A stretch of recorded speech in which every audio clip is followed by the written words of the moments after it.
The Bedroom Producing Podcast, Season 1, Episode 10. Welcome to the Bedroom Producing Podcast. If you're a bedroom producer and you want to release tracks, perfect your workflow, or explore a new creative process, then this is the podcast for you. Well, guys, today is the last episode of Season 1. I hope you have enjoyed the podcast as much as I have enjoyed making it. Today's guest is Adam the Creator out of Kansas City, Kansas. Adam and I discussed dubstep, collaborating with a vocalist, and being creative even when you've got a busy schedule. Adam, thanks for coming and welcome to the show. Yeah, thanks for having me here. Yeah, for sure, man. Mm-hmm. For sure. So as we get into this, can you tell me just a little bit about your musical background, kind of like the 2-minute version of how you got started in music and then how you developed into this kind of bedroom producer? Yeah, during high school, I ended up, my first time recording music, I got, my brother gave me a 4-track digital recorder. And that was the first time I actually got into making music itself. I recorded guitar, vocals, bass, guitar, in like one track using just one mic to record the drums. Right. That was my first introduction to music production. I decided that's what I want to get into and do. So I went to college for audio engineering. Awesome. Decided to figure out how to do all that and record music and stuff like music theory too. That's really cool. And then once I graduated, that's when I decided to start my own personal endeavor as a producer / DJ. That's awesome. An artist. So do you play live shows now? I've only played one local one that and a couple of house shows. I actually was at this place called the Riot Room 2 weeks ago. Actually, cool. Playing a show there with a bunch of other locals. Cool. Yeah. I have a few that are possibly lined up later this year. Yeah. But pandemic's probably messing with that a little bit, huh? Yeah. That's too bad. That's cool that you're getting out there some though, for sure. Yeah. Do you do audio engineering and things like that as a profession then? Not necessarily right now, but I am an event promoter for a company, so I'm doing a little bit of music business stuff here and there. Oh, cool. And that's really not my main daytime job. I'm just doing a job as a sales rep, but I'm still looking for any audio jobs. I'm actually supposed to be getting a job at a church locally as the sound guy there soon. So cool. That sounds like some great experience, man. Yeah, it's been hard to get a profession during this pandemic, to be honest. So yeah, I completely understand, man. Yeah, this thing's got everybody turned upside down and this, that, and the other way. Mm-hmm. For sure. I want to talk with you a little bit about your particular style. You're up on Spotify. You can be found as Adam the Creator, ATOM, right? On Spotify. Mm-hmm. Yeah. How would you describe your sound? Yeah. I'm really influenced by people like Jade Cicada, Liquid Stranger, Taboo, a couple others. These are not artists I'm very familiar with. Oh, really? Yeah. They're basically, it's just kind of straight dubstep and just... Okay. That makes sense. I'm really into that dirty sound though. Yeah. Dubstep though, the type of thing that makes you go, how yeah. How did they make that sound? Well, that makes sense. That's just weird. Listening to your music, it's got that dubstep kind of feel to it. I'm really kind of influenced a little bit too by other styles. I really like house too. Oh yeah. And I'm actually working on something with a singer as well. Her name is Golden Goddess. She's out in Oregon, but hopefully I get that done soon. But it's really house influenced. I've also been influenced by just chill melodic type stuff as well. Kind of lo-fi music too. Awesome. I really like listening to that kind of stuff as well. So that's awesome. I like taking aspects of different things, kind of meshing them into one. Yeah, I love that. How did you connect with Golden Goddess? Through Facebook, actually. Yeah. Yeah. She just heard some of your music, or what happened? heard some of her music on Spotify, and she has a great voice. And so I decided, hey, I was sitting on this track for a while, which was heavily house influenced. And I had thought to myself, I would like to put her on this. So I actually reached out to her, showed her, the track that I had for a while stashed away. She kind of like she liked it. And, from there, it basically started as like a kind of collaboration essentially. So Awesome. Love that, man. yeah, that's how that happened. Love that. Absolutely love that. For younger people that might be listening to this, or people that are new to their uh, music production journey, can you describe some of the differences between like dubstep and what makes dubstep versus what makes house house? Yeah, house is really made from like the whole base of that is a repetitive 4/4 bass kick drum, and Mm-hmm. also the use of a lot of chords. And Great characteristics. Yeah. yeah, that's a big thing about, Yeah. That four to the floor kick, yeah, steady through the whole thing. straight club music essentially. Yeah. Yeah. Dubstep is really influenced by that grimy sound that or first or came from, the UK, the south side of London, that inner city kind of like sound that was going on from like 2000, like the 2000s up until now. Dark, gritty bass lines, Yeah. atmospheres, Yeah. lots of emphasis on effects on the drums, at least early on. Yeah, definitely. All kinds of sounds. Seems like anything goes in dubstep. Oh yeah, definitely. It's evolved. And then both of those genres have a lot of subgenres to them too. Yeah. And it's not just dubstep and house in general, it's just EDM as a whole. There's one of the reasons I love, bass music is there's so much you can do. Like you have so much freedom to just do what you want. Yeah. Make whatever sound effects and weird you can think of essentially, Yeah. I get it, man. I get it for sure. Compared to other styles of music like hip hop or even rock, where like, there's already like a characteristic style to each kind of like genre or subgenre. Yeah. With EDM as a whole, it's so diverse to a point where you can just do about whatever you want. And that's really why I love just EDM as a whole, Yes, 100%. Do you have any favorite techniques or anything that you like to use in your productions? Yeah, I am really big on using EQ on everything, whether it's a little bit or a lot, equalization. Yeah. That's really my go-to when it comes down to mixing. Yeah. I also try to make good use of automation as well, essentially. Yeah. I'm really big on using like, stuff like that. As for my plugins, I'm really big on using what's called Serum and also Vital and like Alchemy. Those are my three go-tos. Yeah. Synth plugins. Yeah. Especially with Serum, because Serum gives you a lot to offer when it comes to modern sounding dubstep and rhythm. Yeah. And just a lot of different, varieties of bass music. Yeah. So how do you define, I see a lot more people using the term rhythm nowadays. How do you define that? Yeah, it's just a repetitive bass line over a simple gritty beat. Yeah. That's the majority of it, I would call it. Yeah, I think that term goes back to like the old Jamaican sound systems, right? Does. And they would basically have these beats on dub plates, and they'd call that a rhythm. I think I'm not super up on the history of it. Yeah, but it's interesting. Yeah, that term used a lot now. It was called a rhythm, but it was pronounced by Jamaicans as a rhythm. Right. Right. So I think that kind of just stuck on for a while. That's really where that term comes from to begin with. Yeah.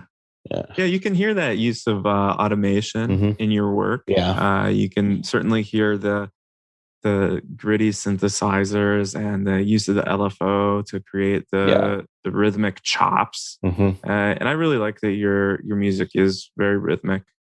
I'm a drummer myself, so I can always appreciate something that's got that groovy kind of vibe to it. Yeah. One of your favorite tracks of mine was called Idiomaniac.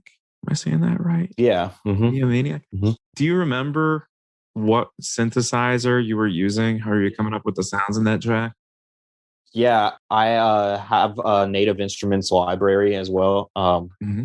Other than the three other plugins I have, and that's really what I began. That's really what I started off using when it came to like finding sound effects and weird noise to use in my music. And that track is actually from a while back ago that I worked on again and put out. And I was using that type of plugin. I was using the in the library for Machine 2 when you open it up as a plugin within my DAW, which is Logic Pro X. Yeah. Um, it gives you the option of choosing, instrument, group, samples, and loops. And in the instruments, there's a lot of hard bass presets, and that's the majority of what I use for the bass drop was stuff in that category, hard bass Hard bass. in Machine 2. So Yeah. that's where I got a lot of those sounds from. Yeah, Machine's cool, isn't it, man? It's got all Hmm. kinds of great Oh yeah. presets in there. I love Native Instruments. I Hmm. love everything. Yeah. Literally, you can just get lost for Yeah, days. they're a great company to use a lot of samples from. They're really cool. They're so good, Yeah. man. Everything they do is great. Tell me a little bit about if you're starting a project from scratch, what are some of the foundational elements for you that you like to get down first? Yeah, that honestly depends on how I start a song, which has been different, throughout my time as an artist. There's been times where I started the drop first and I built the rest of the song around that. Mm-hmm. There's been times where I just came up with a simple melody and I used that for the chorus in the song Mm-hmm. and then built the drop and all that from there. Mm-hmm. So it really depends. My main thing was just, first getting like a general idea of what the beat is in my head and then laying down a melody or bass line over that and starting out with, the chorus of a song and then building the drop from there. That's really what I've done the majority of the time. When you start with a melody like that, Hmm. how do you go about finding the right chords or supporting elements? What usually works for you so that you don't create a clash? My main things I like having is a simple beat with, bass kick, snare, and hi-hats of some sort. Mhm. And then having like a sub bass line and then adding a synth lead, and then arpeggiated type stuff for like the chorus in a lot of my songs. Yeah. That's really what I make for the choruses. And for the bass drops, honestly, it really just depends. I kind of just go all out and I kind of look for one shots and loops and like synth bass that would complement each other, and it's a lot of hours of just kind of looking through my library and just figuring out what sounds well together, Sounds very exploratory. essentially. Yeah. I love that. Yeah, that's fun, man. That's a fun Yeah. workflow. Everybody approaches it kind of different, right? I mean, Yeah. that's exploratory approach versus somebody that's maybe like really strong in music theory, kind of Hmm. grasps everything out in Yeah. MIDI and chords first, and then kind of splits it up into different instruments. And Yeah. some people start with the harmony first, right, and then Yeah. build off the top of that. So Yeah. yeah, it's interesting. It's really cool to hear how different people come up with different things. So, Oh yeah, definitely. do you have any favorite sources you like for samples or locating samples? Yeah, actually, there's this website called Somatics, and they offer like a lot of loops and samples from and a whole bunch of sample packages from modern dubstep to elements of house to elements of techno to elements of rhythm, and that's really where I get a lot of my kicks and snare samples from those libraries. as well as a lot of sweeps and swells. They're basically all samples that I use. Awesome. Yeah. Yeah, I hear a lot of good things about cymatics. I'm not the owner of cymatics sample libraries myself, but Yeah. keep telling myself if I make more use of all the ones I already have, then I'll expand out and I'll allow myself to get some more. Right. Because you can never have enough, right? Yeah, you never have enough. You can only have too many. That's the cool thing about being an artist in today's age. You get to have all these different tools and utilities that can contain thousands of just stuff, and you can put it all together. Yes. Yeah. Yeah, I love that. Just being able to collage different things together. It's so fun. So that's a fun workflow, especially if you're stuck. I mean, I'm guilty of being kind of a cerebral thinker sometimes. Yeah. And one way to get out of that is, rather than kind of trying to plan everything out ahead of time, is to collage together different sounds, different ideas, taking, like you said, a more exploratory approach. Yeah. So I really like that. Yeah. And that's the cool thing about music. The whole point is just have fun with it, Yeah. just get creative, and whether and that applies for anything, whether it's EDM, hip hop, or even rock music. The whole point is to just get creative with it, and it's work, but it's fun work. Yeah. Just get creative and have fun with what you're doing. Yes. And absolutely. I try not to let success be something that puts too much pressure on me. I try to just focus on just having fun with it for the most part. Yeah. I'm very much in that headspace myself with it right now as well. Yeah. Where the process of being able to write is its own reward. Yeah. And to just enjoy doing that. But different people want different things. Some people wanna be out and their goal is to tour. Other people, it's more to release. Other people, it's more to produce other artists. And some people just want to make art for the sake of making art, right? And those are all good goals. I think if you have an idea of what your goal is, and your goal it can change from one year to the next too, right? Depending on what you're doing and how much time you've got in your life. But absolutely. Yeah, I hope that a lot of people that watch or listen to this show, that there's something for all those people, and that they can find different people that they can relate to. So that's awesome, man. I love that. Definitely. Yeah. So how often do you write? I try to do that every weekend because of the job I have right now is keeping me busy. I don't really have a lot of time during the weekdays other than just to DJ and focus on that and practice that for live events. But during the weekends right now is when I'm really writing and working on music Saturday and Sundays, and whenever any other time of the week that I might be able to have time too. It's really just it's just the weekends at this point. But during the pandemic, when everything was shut down, I had a lot more time. Be able to do that at home when I was staying at home for a while. And during that time I ended up making quite a few things. So that's great, man. I'm glad that you were able to make use of that time and take advantage of it. I think we all did in one way or another. That's great, man. Do you try and finish most of the tracks that you start writing? I try to. One of the struggles of being a producer is, you start something and then you put it away for a little while, and then you start something new. And then before you know it, you're sitting on dozens of tracks that, all need to be finished up. That's one of the struggles. So, whenever I try to start something, I try it to put some kind of deadline on it, depending on when I have time for it.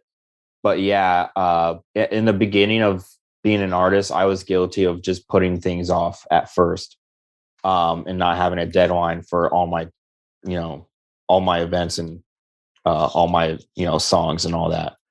So I had to like create the habit of just setting a deadline for myself for all that and getting them done in like a timely manner. That's great, man. Yeah, I think giving yourself a deadline Yeah. can be really helpful. I mean, for me, I always found it really helpful whenever I was in a class. Like I took a bunch of classes from Berkeley online, for Yeah. instance, and point blank. And I always found it really helpful to have the deadline from school because it kind of makes you finish, right? Yeah. And having that accountability, Yeah. having accountability is huge too, I think. Yeah. Accountability and consistency. Consistency is a huge thing to have. Yes. As an artist, just be consistent day by day with Yes. what you're doing. Yes. Yeah. Yeah. I can really relate right now as well about the Yeah. kind of having a tough work schedule and Yeah. anything but consistency. Yeah. Personally right now. So Yeah. so sometimes you gotta just enjoy the process for Oh the sake of yeah. making art, right? Yeah. Yeah. I Definitely. get that for sure, man. What do you think are some of the biggest challenges that you face as a producer? As a producer, just time management, maybe, I guess. Yeah. Trying to utilize my time when I'm working on music and that kind of stuff, in the best way I can. Yeah. Same. Same. I totally Mhm. understand, man. Totally understand. What else? I guess probably I just need, day by day, I try to like improve my skill sets, or at least week by week, Yeah. as a producer and DJ. And that includes learning things that I didn't know prior, via watching YouTube videos on, things like how to make presets in Serum using this and that, or how to make use of automation if when you're starting a new DAW, stuff like that. Do you have any favorite YouTube channels that you like to follow?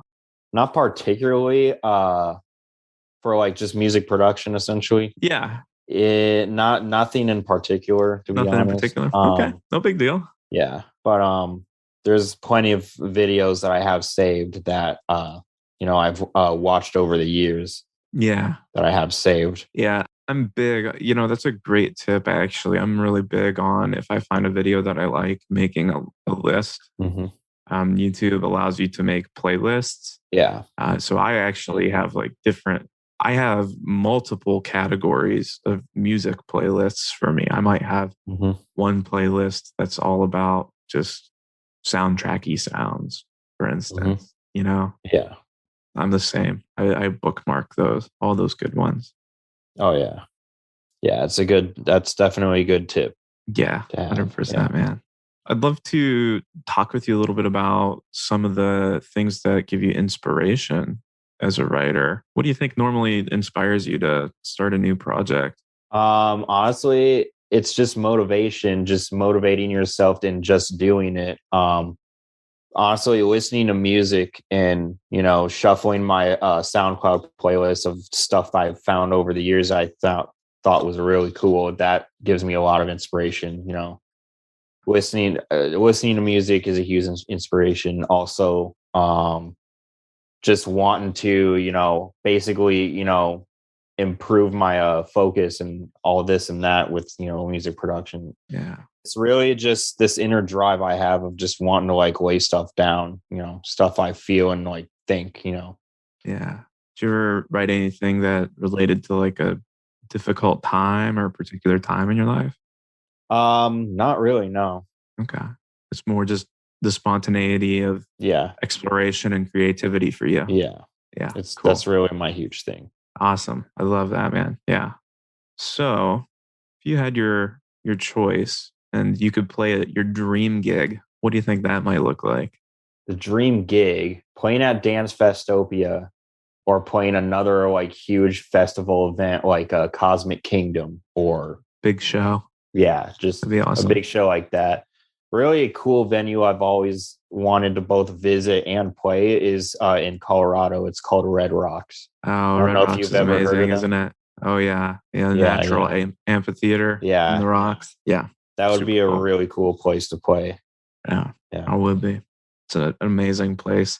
yeah. Everybody that's listening should definitely try and go see something at Red Rocks sometime if they can. Oh yeah. Do you have any tips for beginners on getting started in music production?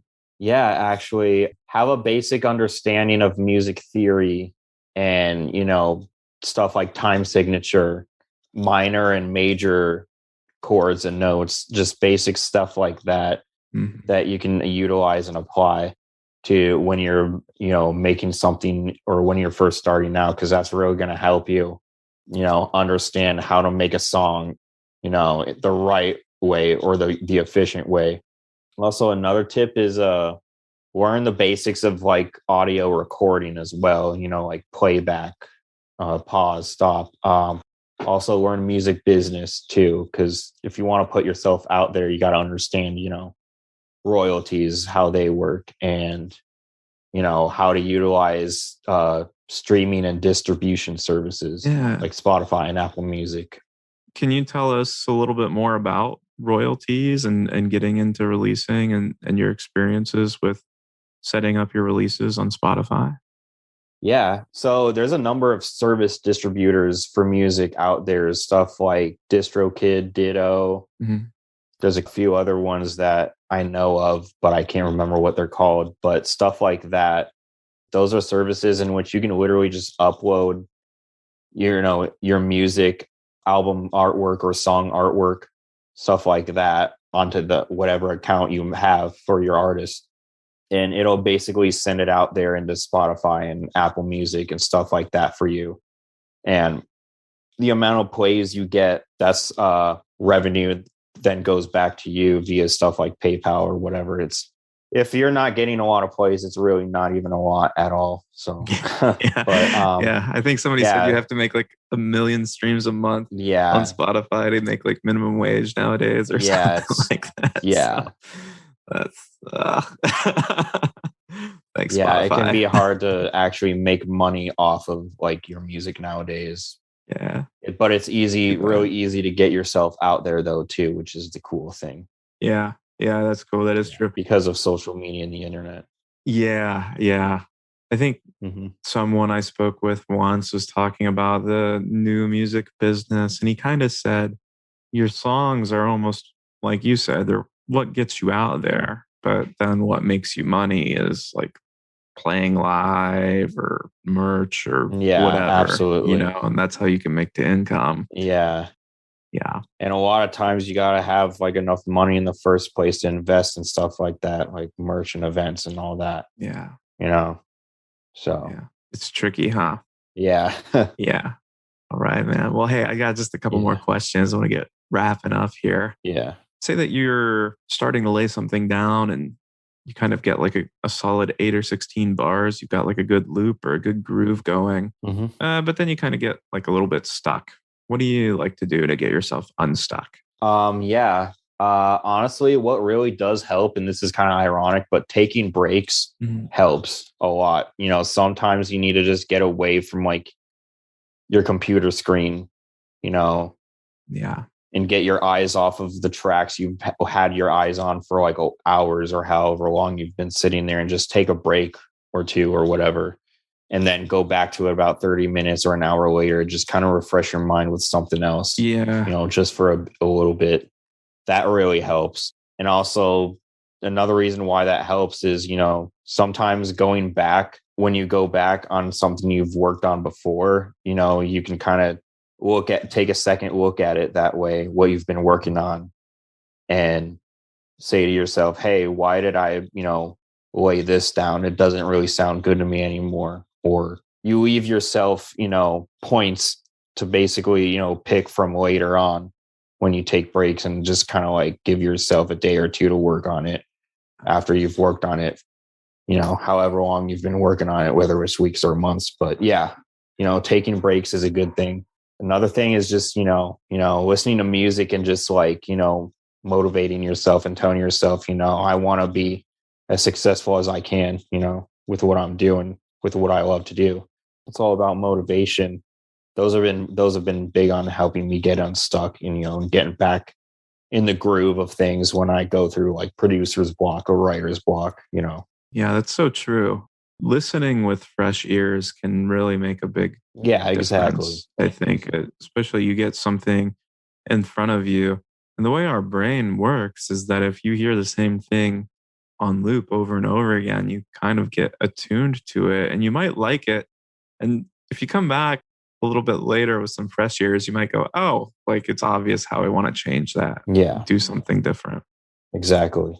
What about your thoughts on writing different sections of the song? So, how would you approach writing the drop versus writing the verse or, the build up or Hmm. different section of the song? Yeah, it really just comes down to like how I start off making a track, whether I make the melody or the drop first, Hmm. depending on what comes first, I try and build the other thing off of that. Hmm.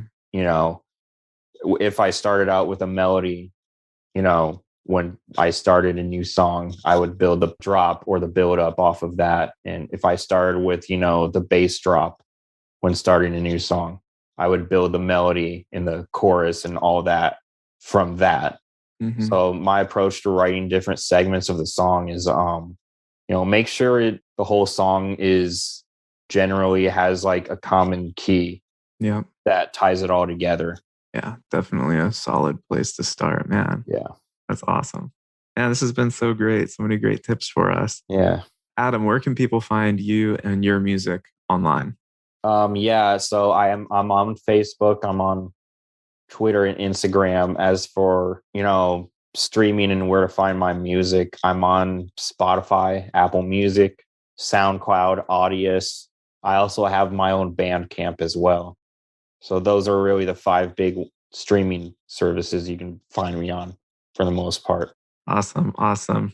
Thanks, man. I'll link your link tree in the show notes on the website. All right on. Fantastic. Adam, Yeah. thanks so much for coming today, man. It's a real Yeah, pleasure. definitely.